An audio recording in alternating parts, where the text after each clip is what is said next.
Բարև ձեզ, այսօրվա աշխարհի հայը աշխարհի ամենաուժեղ բուսակերն է։ Գերմանիայում ապրող Պատրիկ Բաբումյանը կարողանում է բարձրացնել 555 կիլոգրամ, այսինքն մոտավորապես 10 Արտյոմ Երկանյան։ Պատրիկ Բաբումյան, ծանրորդ, բոդիբիլդեր, ծանրամարտի և փաուըրլիֆթինգի մի շարք ձևերի չեմպիոն։ 2 անգամ ճանաչվել է Գերմանիայի ամենաուժեղ մարդ։ Պատրիկ, դուք Գերմանիայից եք, բայց որքան կարող եմ դատել ձեր բարբառից, Իրանից եք արմատներով, հա? Այո, ես Աբադան ծնվել եմ ու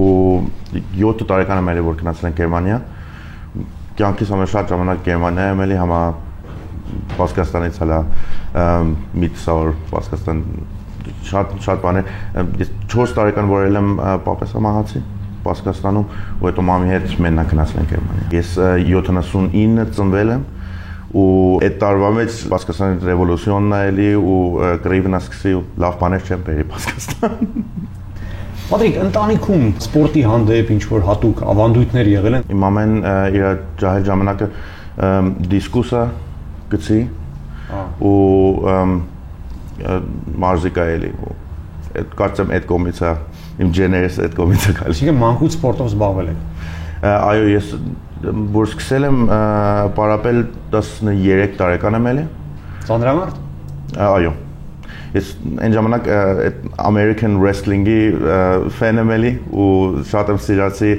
տուրնայել ու այն ժամանակ մատ ընկերեմ ունեցի իրար հետ որոշեցինք որ մենք էլ ուզում ենք տենց անենք ու իրար հետ կռվում ենք ու ամեն անգամ մոտիկ սուպեր հերոսների մասին ֆիլմերի հետևանքն։ Այո։ Ու հետո սկսեցինք մարզանքաներ, սկսեցինք պարապել ու շատ հետաքրքիր էր մեր համար ու առաջ գնացինք տենց ես չէ լավ։ Չի, ված չի ստացվել ասենք։ Օլիմպիական որպես մարտաձև մենք ծանրամարտն ենք ճանաչում։ Բոդիբիլդինգը, դրա տարբեր այլ ճյուղերը պրոֆեսիոնալ սպորտ, հա, օլիմպիական չեն համարվում։ Դուք ինչու գերադասեցիք հենց բոդիբիլդինգը։ Երբեք դա ձեզ օլիմպիական հարթակ չէր բերի։ Փոքր երեխայի ու չի շատ մտածում որ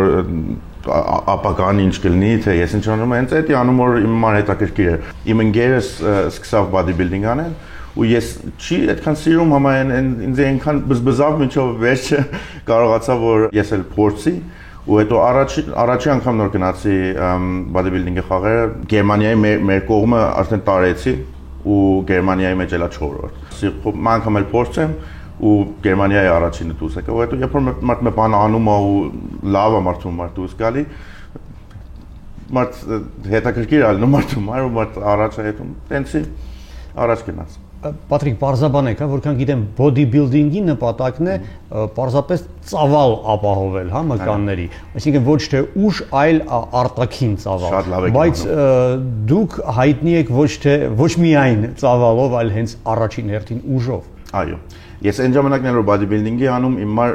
մարմին ցույց տալի իմ մար մեծ բանը չէր, մեծ բանը իմ մար էտերոր տրեյնինգ անել, իմ մար մարզանքը հենց ինքը ու ծանր բաներ բարձրացնել, էտեր իմ մար ամենահետաքրքիր։ Համա այդ որ հիմա ես անում եմ, մատ մարզանք որ մենակ ուժն է առաջին բանը փորձում ես որ ուժեղանաս, համա փոր ունենաս ես ինչ անեմ, ոչ մար բան չի։ Հաղթելով Գերմանիայի առաջնությունում Պատրիկ Բաբումյանը որոշեց հրաժարվել բոդիբիլդինգից, կենտրոնանալով ուժային մարտաձևերի վրա։ Սակայն նա չսահմանափակվեց միայն ծանրամարտի ավանդական օլիմպիական ձևերով։ Պատրիկը ոչ թե պարզապես ծանրություն է բարձրացնում, այլ նաև անում է դա այնպես, որ դա տեսարժան լինի։ Նա օրինակ կարող է պահել իր ուսերի վրա 10 մարդ, կարող է ավտոմեքենա շուռ տալ, կարող է քաշել գնացքի վագոնը։ Նվաճելով Գերմանիայի ուժեղագույն մարդու տիտղոսը, Բաբումյանը շարունակում է պահպանել ծանրամարտի մի շարք վարժություններում սահմանած իր ռեկորդները։ 2012 թվականին նա դարձավ GPA-ի վարկածով Եվրոպայի չեմպիոն։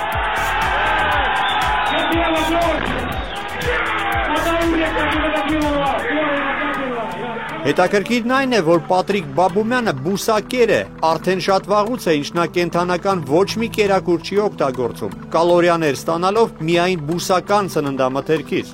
Մեր հայրենակիցը աշխարհի ամենաուժեղ բուսակերն է։ Հայազգի դյութազունի դեմքը կենդանիների պաշտպանության միջազգային տեղեկատվական արշավների խորհրդանիշներից մեկն է։ Պատրիկը ակտիվորեն մասնակցում է Գերմանիայի հայ համայնքի կյանքին։ աջակցում է Հայաստանի մանուկներ հիմնադրամի ծրագրերին։ Նրա մասին մի շարք հեռուստահաղորդումներ եւ վավերագրական ֆիլմեր են նկարահանվել։ Մասնագիտությամբ Պատրիկը հոգեբան է, տիրապետում է 5 լեզվի։ Ընդանք որ աշխարհի մեջ լավերն են, ամենը 2 մետր մեծ են, ասենք 180 կիլո են, ու տենցի ու ես այն ժամանակ կարծում եմ ես եթե ուզենամ այդ անեմ, դուրմա շատ փոքր եմ, որտեղ ասենք ես 1.70 եմ ու ասի նանգ ինձ կուտեն եթե ուզենամ դարձնել փորձեմ ու նոր 2006-ն էր որ ես ինտերնետի մեջ տեսա որ մատ lightweight category կար միջին քաշի հա այո որ մինչև 105 կիլո ու հետո ասի խոլա մինչև 105 կիլո կարելի է լավ լինի այդպես իմ կշիռն էր որ ունի ու ասի խոլա դեռ փորձեմ եթե լավ է լավ կարող եմ տեսնեմ ինչ դուրս կգա փորձեցի երկրորդ տարվա մեջ Գերմանիայի առաջինն է ելա, հետո մեկ տարի հետո էլի Գերմանիայի առաջինը այդ կլասի մեջ ու հետո պատմությունը հետո որ Գերմանիա մեծևիա որ lightweight-ները ծանրերի հետ նույն փաղերի մեջ են lightweight-ի մեջ ասենք առաջինն է էլի ու heavyweight-ի մեջ էլի 5-րդի Մենակ ավելի բարձր քաշայինի մեջ։ Մենակ 4 հոգի կային heavyweight-ի մեջ որ ինձանից լավ ուտելին։ Տենց էլ որ ասի, «Խո լավ կարող եմ փորձեմ այդ մեծերի հետ էլ 2010 ես մտեցի heavyweight category-ի մեջ։ Եվ նույն թվականին ճանաչվեցի Գերմանիայի ամենաուժեղ մարդը։ Մյուս տարին 200 այո 10-ին մտեցի ներս heavyweight, ելա երկրորդ ու 11-ին տարեցի։ Պատրիկ, երբ երեխան փորձում է ինչ-որ ծանր բան բարձրացնել, ծնող ասում է, «Վայ բալաջան, պետք չի հանկարծ մի բան պճպատայի»։ Բայց մայրիկը չէր ասում, «Այ տղա, ես ինչեր ես անում»։ Ասում էր, առաջի անգամն է, որ մամին տարեցի խաղերի համար, կարծեմ ահավոր էր համար։ Շատ էր վախենում։ Ու մանավանդ ես ինքս իրանցից փոքրոտ եմ, շատ խաղերի մեջ ամենափոքրն եմ մնում։ Ու այդ ուրիշներին որ տեսավ, ասա, «Վայ, ես իմ երեխին ինչ կանեմ»։ Պատմություն հետո մենակ այդ շուր մեծն ես ուժը էլի մը ուրիշ մը բանա ու իմ լավությունը հետո որ ես իմ մարմինը կարողանում եմ շատ ասենք լիմիտի մոտ հասացնեմ ու այն ժամանակ նոր ցավն է գալի ներս այն ժամանակը էլ հետո այդ բաները չեն որ քեզ օգնում են այն օր հետո քեզ օգնում է հետո որ կարողանաս ցավ տանես ու ցավը մեծ ֆակտոր է մեր մարզանքի մեջ։ Պատկերացնում եմ, իսկ վնասվածքներ երևի ընդհանրում եմ լինում են դրանից։ Մար պետք է զգուշ լինի իր մարմինին։ Ամեն աշխարհի մեջ ամեն բանը տենց է, որ եթե քեզ զգուշ լինես, կարող ես ամեն ինչ մեր ժամանակ անես։ Կան մեզանից, որ 40 տարեկան, 50 տարեկանների մեջ են ու հալա էլի աշխարհային խաղերի մեջ կարողանում են top 10-ի մեջ մտնեն տենց բաներ։ Համա պատմությունը հետո որ եթե մի բան լինի, շատ վտանգավոր է։ Ասենք մեքենա ավտոմեքենայինք մասնա բարձրացնում ու գցում ցած, այդ եթե հետ կա, շատ փիս բաներ են կարող լինել։ Բայց պետք է մեկը ճիզարան իրանց զգուշ լինի։ Պատրիկ, դա մասնագիտություն է այն ինչ դուք անում եք։ Դրանով հնարավոր է ընտանիք պահել։ Շատ դժվար է ու ես կարող եմ ասեմ որ ես Գերմանիայի մեջ միայն օքին եմ որ կարողանում եմ խաղը նոր տանում ես դու փողը շատ չի դու սպորտի հետ չես կարող շատ փող դուրս բերես համա իմը մեկի ուրիշ ծևի է որտեվ ես շատ միլիոնների մեջ եմ ու ճանաչված եմ այդ մարզանքի մեջ ինձ շատ մարդիկ ճանաչում են տենց սպոնսոր ունեմ ու տենց ու այդ շատ է օգնում Դա նույնպես սահմանափակ ինչ-որ ժամկետի մեջ է, հա, գալու է մի օր, երբ դուք չկարողանաք դրանով փող վաստակել։ Մտածել եք այդ օրվա մասին։ Այո, ես վերջի տարիների մեջ psychology եմ սովորի։ Հոգեբան եք մասնագիտությամբ։ Այո։ Ու եթե ուզենամ կարող եմ հենց ամեն ժամանակ սկսեմ գործել, հիմա այնքան որ կարող եմ մարզանքով եմ առաջ հետում, որտեղ իմ հիմա այդ իմ կյանքն է։ Խոշորագույն ձեր հաջողությունները սպորտում որոնք են եղել։ Մեկը հենց այդ է որ 2011 Գերմանիայի ամենաուժեղն եմ ելել։ Քանի հատ աշխարհային ռեկորդ ունեմ։ Այն մարդն եմ, որ ամենա ծանր կշիռ կնա իր հուսերի վրա ու 10 մետր ճանապարհ կնա։ Ինչքան, քանի կիլոգրամ։ 555 կիլո։ Առնվազն 9 Արտյոմ Երկանյան։ Այո։ Այդ բաները որ ասում եմ որ ցավն էլ մատ ֆակտոր է Հետո որ դու այդքան ծանր մի բանոր տնես հուսերի վրա, ասենք այդ 10 մետրոնը եթում ես, այդանից հետո քո հուսերն են առնելվիկ, քո ամեն մի ոտոր տնում ես, կարծում ես որ ոսկորներ կկոտրվեն ու կարելի է, որտեղ մի բան սխալ անես, կարելի է որ ոսկոր կոտրվի ու այդ մի բանը որ ասենք շատ իմ սպորտի մեջի ընկերները ինձ ասեցին դու գլուխդ մաքուր չի տենց գործեր ես անում որտեղ վախենալի բան է Կարծում եմ դա ամբողջովին կոմպենսացվում է այդ ցավը համամարտկային սերով, հա, ձեզ երևի Գերմանիայում շատ են սիրում, անավանդ աղջիկները։ Ես նշանած ունեմ, այդ կողմից հայուհի է։ Ինքը գերմանացի է, համա արդեն հայերեն է սովորում։ Մամից լսեմ, մամեն ասում է արդեն ինքը հայի բնություն ունի ու ամեն ինչ, մամեն ինձ իրան շատ է սիրում։ Պատրիկ, հետաքրքիր է, չէ՞, օրինակ Ֆրանսիայում հայերը հայտնի են, ամենահայտնի երաժիշտներ, ռեժիսորներ, Գերմանիայի բոլոր ամենահայտնի հայերը ուժով են հայտնի, հա։ Պատրիկը, Աբրահամ Արթուրը, Սյուզի Քենտիկյանը, հետաքրքիր է, չէ՞, ծանոթ եք արդյոք իրենց հետ։ Զուզի հետ չէ, համա Արթուրին քանի անգամ տեսել եմ։ Կարո Մուրադին շատ լավ եմ ճանաչում ու Կարոյի հետ քանի անգամ գնացել եմ իրանց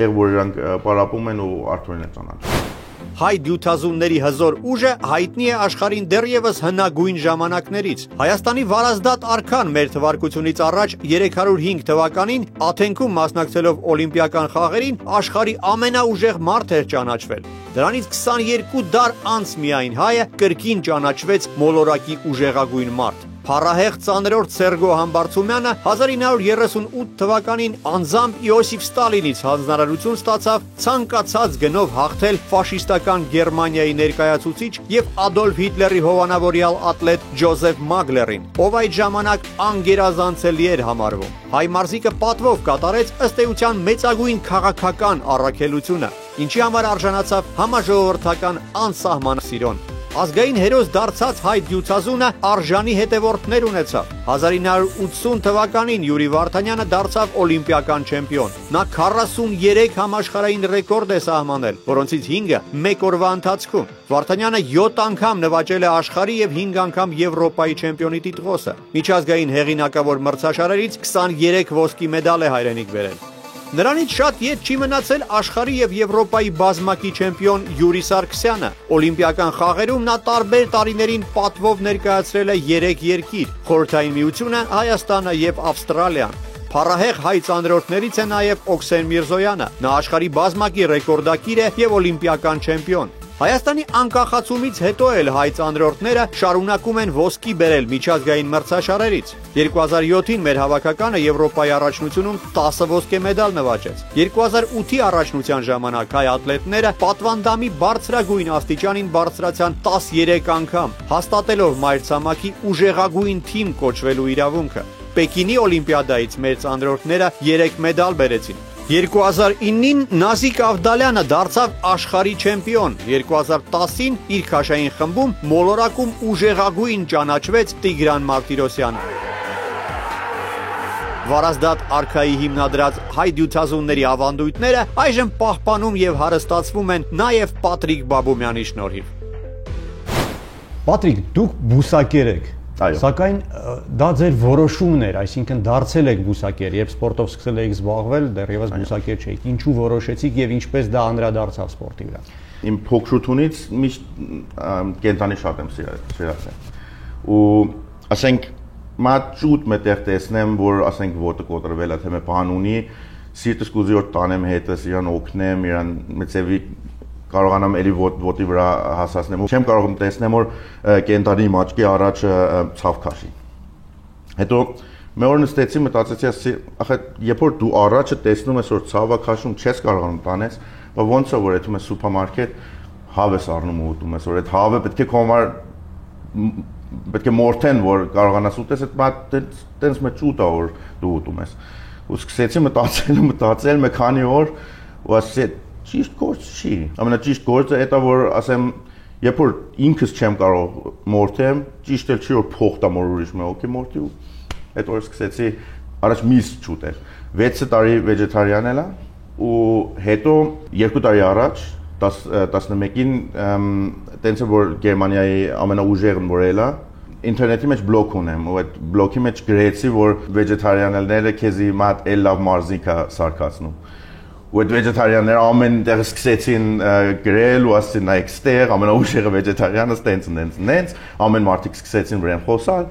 ու մանկամից սկսեցի թերթերի մեջ լնել, տելևիզիոնի մեջ լնել Գերմանիա ու ամենտեղ ամենի հետաքրքիր էր ու այդ կողմից կարողացի ուրիշների համար ինսպիրացիոն լինեմ։ Մանկամից մարդիկ սկսեցին ինձ նամակ գրել, որ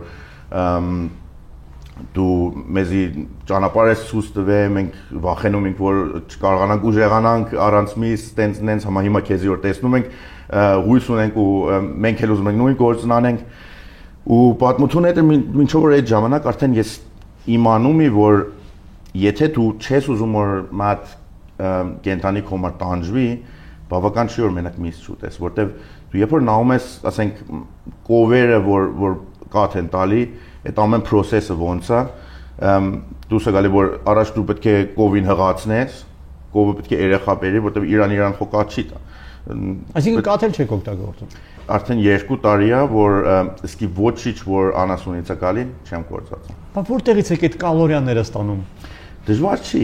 Միս չեմ ուտում, ոչինչ չեմ ուտում անասունից, բայց կարծում եմ խոդեբս այդ մենակ սալադա ուտում։ Մենակ անեն չեղուտուն ուտում։ Համա ճիշտ չի։ Ասենք դու նուշը վերցնենք։ Նուշը մի բան է, որ շատ լավ յուղեր ունի իր մեջ, ու այդ յուղերը շատ էներգի ունեն, ու նուշերը պրոտեին էլ ունեն։ Ասենք լոբի պրոտեին ունի, ամեն ինչ ունի մեջը, բրինձը, կարտոֆիլ, շատ բաներ կան, որ համ էներգի են տալի մարմնին, համ էլ պրոտեին են բավական տալի, ու միս չեն ու անասունից չեն։ Կարծում եմ դուք կարող եք լավ կուլինար գիրք գրել։ Արդեն ճանապարհին։ Հա, իսկապես։ Այո։ Գիտեմ դուք կենդանիների պաշտպանության կազմակերպության խորհրդանիշներից մեկն եք դարձել։ Այո, ես մեդիայի մեջ որ լնում եմ ու ստենց այդ ճանապարհով փորձում եմ որ աշխարհի մեջ մի քիչ մի բան փոխեմ։ Դե եթե ձեր մարդասիրությունը տարածվում է կենդանիների վրա, ապա առաջին հերթին իհարկե մարդկանց վրա։ Ես գիտեմ, որ դուք ակտիվ համագործակցում եք Հայաստանի երեխաներ հիմնադրամի հետ։ Այո, ընկերուհի ունեմ Գերմանիա, ինքը մատ օրգանիզացիոնի մեջ գործում է, որ երեխեքին են ստեղ օգնում ու ուզում էր որ ինձի հարցներ մեր ճանապարհ կճարենք որ իրար հետ գործենք մի բանի անենք։ Հիմա քանի ամիս առաջ ինքը եկավ մեր տուն ու ինձ ցույց տվավ իրանց պրոջեկտները։ Իրանք այնտեղեր որ գործում են գյուղերն են որ ասենք դպրոցները վատ վիճակի մեջ է, թե հիվանդանոց չկա, տենց բաներ։ Հայաստանի մանուկներ բարեգործական հիմնադրամը կամ ՔՈԱՖ-ը հիմնադրվել է 2000 թվականին ամերիկահայ գործարար Արմեն Գարոյի կողմից։ Կազմակերպության նպատակը Հայաստանի գյուղերում աղքատության նվազեցումն է։ Այդ նպատակին փորձում են հասնել երեխաների համար նախատեսված զարգացման համայնքային ծրագրերի միջոցով։ Հեռավոր գյուղերում ՔՈԱՖ-ը իրականացնում է կրթական, առողջական, սոցիալական եւ տնտեսական մի շարք ծավալուն ծրագրեր, վերականգնելով համայնքների համար կարևորագույն ենթակառուցվածքները։ Հիմնադրամը նաեւ օգնում է սահմանամերձ տարածքների ականազերծման գործում։ ՔՈԱՖ-ի աշխատանքների արդյունքները լավագույնս դրսևորվել են Արմավիրի մարզի Քարակերտ գյուղում։ Այստեղ հիմնադրամը գրեթե զրոյից ստեղծել է համայնքային ամբողջ ենթակառուցվածքը, ներառյալ ջրամատակարարումը, կոյուղին, ճանապարհները, մանկապարտեզը, դպրոցը, հիվանդանոցը, մշակույթի տունը։ ՔՈԱՖ-ը այժմ կատարում է իր առաքելությունը Հայաստանի 12 գյուղերում։ Գործունեությունը ընդլայնելու մեծ ծրագրեր կան, որոնց իրականացմանը ակտիվորեն աջակցում է Պատրիկ Բաբումյանը եւ Եվրոպայում ու Ամերիկայում ապրող մեր հաջողակ հայրենակիցներից շատ-շատերը։ Մենք որոշեցինք, որ մատ դպրոցի համար օգնենք։ Ես առաջ գնացի, տեսա ինչ վիճակի մեջ է։ Որ գյուղի դպրոցն է։ Արտենի։ Կոնկրետ ինչ պլաններ ունեք Արտենի գյուղում։ Արտենի դպրոցը շատ վատ վիճակի մեջ է, մարզադալիճը ահավոր վիճակի մեջ է, ասենք գետինի մեջ ծակեր կան, գետինը կոտրտված է, պատերն են գալիս ցած ու ես հիմա փորձում եմ որ ՔՈԱՖ-ի օգնությունով Գերմանիա փող հավաքեմ, որ կարողանանք կոնկրետ այդ պրոջեկտի վրա գործենք որ մարզադալիճը նոր սարքենք։ Ձեր գալը դպրոց պատկերացնում ինչ ոգևորություններ առաջացրել աշակերտների շրջանում, հա։ Առաջ որ հասա կարծես երեխեքը մեկ վախենում են ու դե sense մարդու տեսնենք վախենան ու շատ sense փորձում են իրենց շնորհքին ցույց տալ ու ես շուտ փորձեցի որ դուր մեկից բացեմ ատմոսֆերը ես իրանց ասի հանգիստ երեք ես ձեզանից մեկն եմ ու ասի ուզում եք ձեզանից մի հոգու բարձրացնեմ մի հոգու 10 հոգու կբարձրացնեմ դե հենց առաջինը որ բարձրացրեցի հետո ամենը եկան սկսեցին կարծեմ 5 հատ 4 հատ առաջ մատնել ընկել էր բուգից հետից շատ ցավի ելա ու հետո կամած երեխեքը հանգստացան ու սկսեցին խոսալ որտեվ ես ասացի դուք ասեք որ ձեր համար ինչա հետաքրքիր դուք ինչ կուզենաք իմ համար այդ շատ մեծ բան է որ տեսնեմ երեխեքը ինչ են ուզում Արդենի դպրոցի փաստորեն կնքահայրն եք դուք դառնալու հուսով եմ ձեր օգնությամբ այդ դպրոցը ոչ միայն ոտքի կանգնի այլ նաև հրաշալի մարզադաշտ կունենա Ես հույսով եմ, ախեմ իմ համար մարզանքը միշտ մեծ բան է ելը, որ իմ կյանքի մեջ շատ բաներ փոխել է, չէ՞ որ մենակ իմ մարմինն է փոխի։ Ինձի մարզանքը սովորացրել է, որ դիսցիպլին ինչ է։ Սովորացրել է, որ եթե դու մի բան ուզում ես, դու ինքդ պետք է քո ուժով այդ ճանապարհով եթաս ու քեզի հասցնես մետեղ որ այդ կա ծերիդ։ Ես շատ կուզեմ, որ ամեն երեխա կարողանա, որ իր համար այդ գործածի արժի։ Պատրիկ, ես շատ եմ ուզում, որ ձեր օրինակը վարակիչ լինի արտասահմանում հաջողությունների հասած մեր մյուս հայրենակիցների համար։ Թող այդպես է լինի եւ ձեզ շնորհակալ եմ։ Շնորհակալ եմ։